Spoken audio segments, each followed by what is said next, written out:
अस्सलाम वालेकुम, good evening. कैसे हैं आप सब लोग? आज हम लोग सऊदी अरमको के स्कैफोल्डिंग चेकलिस्ट के बारे में जानेंगे कि सऊदी अरमको में स्कैफोल्डिंग चेकलिस्ट कितने टाइप्स के होते हैं और कौन से चेकलिस्ट किस पर्पस के लिए यूज किया जाता है, कौन से स्कैफोल्डिंग के लिए यूज किया जाता है, जानते हैं इस वीडियो में। चलिए वीडियो को स्टार्ट करते हैं। Saudi Aramco scaffolding field inspection checklist. जो सऊदी अरमको का स्कैफोल्डिंग फील्ड इंस्पेक्शन चेकलिस्ट होता है, वो मोस्टली जो है वो 4 टाइप्स के हैं। और इसका जो मेन पर्पस होता है इसका इंस्पेक्शन का, ये अलग अलग स्कैफोल्डिंगों के लिए अलग अलग टाइप का चेकलिस्ट होता है, जो कि लॉस प्रिवेंशन के जो इंट्रानेट वेबसाइट होता है उस पे अवेलेबल होता है। इस चेकलिस्ट का जो मतलब होता है, इस चेकलिस्ट क्यों बनाया जाता है, क्योंकि ये चेकलिस्ट जो होता है स्कैफोल्डिंग का मिनिमम रिक्वायरमेंट जो होता है कि उसमें जो स्कैफोल्डिंग बनाया हुआ सऊदी अरमको के हिसाब से मिनिमम रिक्वायरमेंट को फुलफिल कर रहा है कि नहीं कर रहा, इसके लिए वो बनाया जाता है। इसमें बेसिकली 4 टाइप के चेकलिस्ट होते हैं। एक base supported non movable field inspection checklist, दूसरा होता है mobile scaffold field inspection checklist, तीसरा है under hung suspended scaffolding field inspection checklist, चौथा है bracket scaffolding field inspection checklist. ये 4 टाइप के टोटल चेकलिस्ट होते हैं जो हम लोग नॉर्मली यूज करते हैं। जो अरामको का जीआई के हिसाब से ये 4 चेकलिस्ट है जो स्कैफोल्डिंग के लिए चाहिए। पहला है base supported non movable scaffold field inspection checklist, Saudi Arab को फॉर्म नंबर 9614। ये फॉर्म नंबर होता है, जब लॉस प्रिवेंशन के इंटरनेट वेबसाइट पे आप जाएंगे तो वो फॉर्म नंबर के हिसाब से आप ये चेकलिस्ट को डाउनलोड कर सकते हैं। 9614 ये फॉर्म नंबर है। ये बेस सपोर्टेड का, बेस सपोर्टेड के साथ मतलब नॉन मूवेबल, यानी जो इसका फोल्डिंग जमीन के साथ बनाया गया, सरफेस के साथ बनाया गया है, उसको एक जगह से दूसरी जगह आप मूव नहीं कर सकते, उसके लिए चेकलिस्ट होता है। ये चेकलिस्ट जो होता है सिर्फ बेसिकली फिक्स स्कैफोल्डिंग के लिए, बाकी किसी स्कैफोल्डिंग के लिए जो सरफेस के साथ है, जो जमीन के ऊपर में बनाया हुआ जिसका सपोर्ट जो है सरफेस है, उसको हम लोग बोलते हैं बेस सपोर्टेड, यानी जमीन के साथ, और नॉन मूवेबल यानी मूव नहीं कर सकता, वो एक ही जगह में पोजिशन होगा। दूसरा होता है mobile scaffolding field inspection checklist. Mobile scaffolding field inspection checklist, mobile scaffolding से ही आपको आइडिया होगा कि मोबाइल स्कैफोल्डिंग यानी एक जो स्कैफोल्डिंग है मूवेबल है। बेस सपोर्टेड तो है लेकिन वो मूवेबल है, यानी सरफेस के साथ होगा लेकिन स्कैफोल्डिंग क्या होगा, एक जगह से दूसरी जगह आप उसको मूव कर सकते हैं, मोबाइल स्कैफोल्डिंग जिसको हम लोग बोलते हैं। और इसका जो नंबर है, फॉर्म नंबर है 9615। 9615 आप फॉर्म नंबर मिल आप इंटरनेट वेबसाइट पे जाएंगे एलपीडी के, तो वहां पे आप इजिली आइडेंटिफाई करके डाउनलोड कर सकते हैं। तीसरा है हमारा under hung suspended scaffolding field inspection checklist, 9616। ये फॉर्म नंबर 9616 है।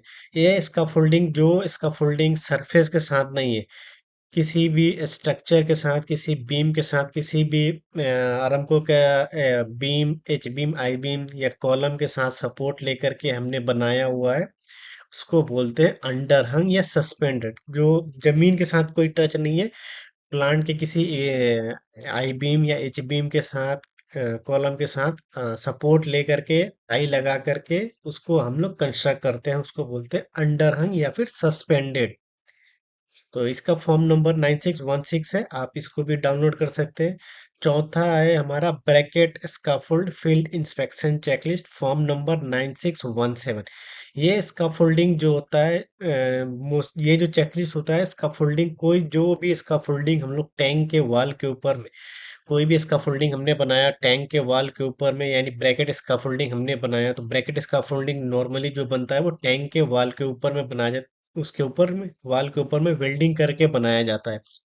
उस चेकलिस्ट, उसके लिए ये चेकलिस्ट हम लोग इस्तेमाल करते हैं। अगर हम लोग कोई भी ब्रैकेट स्कैफोल्डिंग बनाते हैं तो हम लोग फॉर्म 9617 नंबर का ही हम लोग चेकलिस्ट इस्तेमाल करते हैं, जो ब्रैकेट स्कैफोल्डिंग के लिए होता है। वो स्पेशली सिर्फ ब्रैकेट स्कैफोल्डिंग का है, जो नॉर्मली हम लोग टैंक के वॉल के ऊपर में बनाते हैं। इसके अलावा ये चेकलिस्ट बाकी किसी और पर्पज में यूज नहीं कर सकते। ये चेकलिस्ट जो होता है एक स्पेसिफिक स्कैफोल्डिंग के लिए है, और आप उस चेकलिस्ट को स्पेसिफिक ही यूज कर सकते हैं। बाकी ऐसा नहीं है कि ब्रैकेट स्कैफोल्डिंग को, अंडर हंग स्कैफोल्डिंग में चेकलिस्ट को वहां से आप करें, ये ऐसा नहीं होगा। जितने भी चेकलिस्ट बनाए हुए हैं ये उसके अकॉर्डिंग से हमें स्कैफोल्डिंग के अकॉर्डिंग से इसको इस्तेमाल करना है। ये चेकलिस्ट का मकसद है कि आपने जो स्कैफोल्डिंग बनाया उसका जो मिनिमम बेसिक रिक्वायरमेंट है वो फुलफिल हो रहा है कि नहीं हो रहा, उसको चेक करने के लिए ये स्कैफोल्डिंग चेकलिस्ट बनाया। जैसे कि अगर आप मोबाइल स्कैफोल्डिंग की बात करें तो मोबाइल स्कैफोल्डिंग मूवेबल स्कैफोल्डिंग होता है।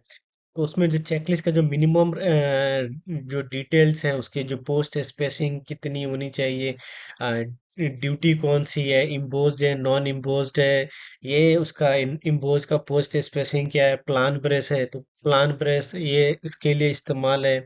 बेस सपोर्टेड की बात करें तो बेस सपोर्टेड में हमारा जो नॉर्मली क्या होगा कि 4 पोस्ट का भी हो सकता है और 6 पोस्ट का भी हो सकता है, बर्ड केज भी हो सकता है, इंडिपेंडेंट भी हो सकता है। तो ये जितने भी आएंगे इसके अंदर आएंगे क्योंकि ये सरफेस के साथ है। चाहे बर्ड केज हो, इंडिपेंडेंट हो या टावर स्कैफोल्डिंग हो, इसका चेकलिस्ट बेस सपोर्टेड में फिल किया जाए। मोबाइल स्कैफोल्डिंग का चेकलिस्ट सिर्फ मोबाइल स्कैफोल्डिंग में ही फिल किया जाए। अंडर हंग स्कैफोल्डिंग में सिर्फ अंडर हंग का फिल किया जाएगा। और अंडर हंग में चाहे वो लाइट ड्यूटी हो, मीडियम ड्यूटी हो या फिर स्पेशल ड्यूटी हो, सस्पेंडेड किसी के साथ की है, वो इसका हम लोग इस अंडर हंग में करेंगे। तो ये जितने भी चेकलिस्ट है चार, एज पर द जीआई, ये चेकलिस्ट चार चेकलिस्ट है जो जीआई में मेंशन किया हुआ है कि हम लोग इसका फोल्डिंग का चेकलिस्ट बनाना है। कोई भी इसका फोल्डिंग हम जब इसका फोल्डिंग कंस्ट्रक्ट करते हैं, इसका फोल्डिंग जब कंप्लीट हो जाता है, इसका फोल्डिंग कंप्लीट होने के बाद इसका फोल्डिंग सुपरवाइजर जो है इसका फोल्डिंग को इंस्पेक्ट करेगा विद द हेल्प ऑफ इसका फोल्डिंग चेकलिस्ट। कोई भी इसका फोल्डिंग सुपरवाइजर विदाउट इसका फोल्डिंग चेकलिस्ट के इसका फोल्डिंग को इंस्पेक्ट नहीं कर सकता, उसमें टैग नहीं डाल सकता। सबसे पहले आपको एक चेकलिस्ट लेना पड़ेगा, एक ऑथराइज चेकलिस्ट और करेक्ट चेकलिस्ट लेना पड़ेगा। क्यों करेक्ट बोल रहा हूँ, क्योंकि अगर अंडर हंग है तो अंडर हंग का चेकलिस्ट, बेस सपोर्टेड तो बेस सपोर्टेड का, मोबाइल है तो मोबाइल का, और ब्रैकेट है तो ब्रैकेट, उसका चेकलिस्ट ले करके वन बाय वन इसका फोल्डिंग का इंस्पेक्शन करना स्टार्ट करेंगे फ्रॉम द बेस अप। यानी बेस से हम इसका फोल्डिंग को, जो हमारा मेन इसका फोल्डिंग का बेस है वहां से हम स्टार्ट करेंगे और वन बाय वन स्टेप हम लोग इंस्पेक्शन करेंगे वन बाय वन। ऐसा नहीं कि आपको करना, इसका इंस्पेक्शन हमेशा इसका फोल्डिंग के साइड पे जहाँ पे इसका फोल्डिंग हमने बनाया उसी जगह पे उसी लोकेशन पे खड़ा होकर के करना है चेकलिस्ट। ऐसा नहीं कि इसका फोल्डिंग बनाया किसी और लोकेशन में और उसका चेकलिस्ट हम लोग किसी और लोकेशन में या फिर रूम में या फिर ऑफिस में बना रहे, ऐसा कभी भी नहीं है। हर इसका फोल्डिंग का इंस्पेक्शन जॉब साइट पे करना है। इसका फोल्डिंग बनाया उसके बाद चेकलिस्ट के हेल्प से one by one from base से, बेस सपोर्टेड से जाएंगे, बेस से आप लेडर एक्सेस में जाएंगे। हमारा पहले आता है बेस, बेस के बाद हमारा आता है post, post runner, bearer, brace, tie, tracker, ये सब आता है, guard rail, planks and toe boards, ladder access. ये हम वन बाय वन जाएंगे तो उसके हिसाब से हमने इसका इंस्पेक्शन करना है। कोई भी इंस्पेक्शन विदाउट इसका फोल्डिंग विजुअल के आप नहीं करेंगे। और जब इसका फोल्डिंग इंस्पेक्शन चेकलिस्ट कंप्लीट हो जाएगा उसके बाद ही आप टैग डालेंगे। अगर कोई इसका फोल्डिंग 6 मीटर से नीचे है तो सिर्फ इसका फोल्डिंग सुपरवाइजर का इंस्पेक्शन टैग होगा तो चलेगा।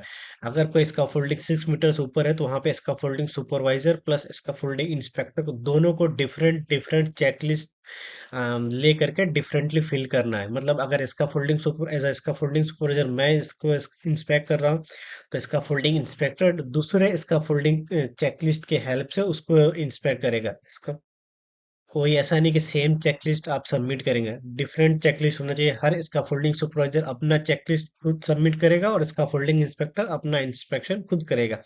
दोनों सेपरेट इंस्पेक्शन करेंगे, एक ही चेकलिस्ट से इंस्पेक्शन कंप्लीट नहीं माना जाएगा, वो इनवैलिड होता है, वो इलीगल है। तो हर इसका फोल्डिंग सुपरवाइजर को अपना इसका फोल्डिंग इंस्पेक्शन खुद करना है, इंस्पेक्टर को अपना करना है। जब इसका फोल्डिंग का इंस्पेक्शन कंप्लीट हो जाएगा with the help of checklist, फिर उसके बाद हम लोग टैग डालने जाएंगे, उससे पहले हम लोग टैग नहीं डालेंगे। अगर वीडियो अच्छी लगे तो चैनल को लाइक और सब्सक्राइब करें ताकि आने वाले वीडियो का नोटिफिकेशन आपको जल्द से जल्द मिल सके। अगर किसी भी भाई को इसका फोल्डिंग सुपरवाइजर या इंस्पेक्टर से रिलेटेड कोई ट्रेनिंग चाहिए तो वो मुझे कांटेक्ट कर सकते हैं व्हाट्सएप पे या फिर ईमेल आईडी पे मेरे को कांटेक्ट कर सकते हैं। किसी को भी इसका फोल्डिंग सुपरवाइजर का ट्रेनिंग या फिर प्रैक्टिकल के लिए ट्रेनिंग चाहिए तो वो मुझे कांटेक्ट कर सकते हैं। अगर वीडियो अच्छी लगे तो चैनल को लाइक और सब्सक्राइब करें ताकि आने वाले वीडियो का नोटिफिकेशन आपको जल्द से जल्द मिल सके। Thank you.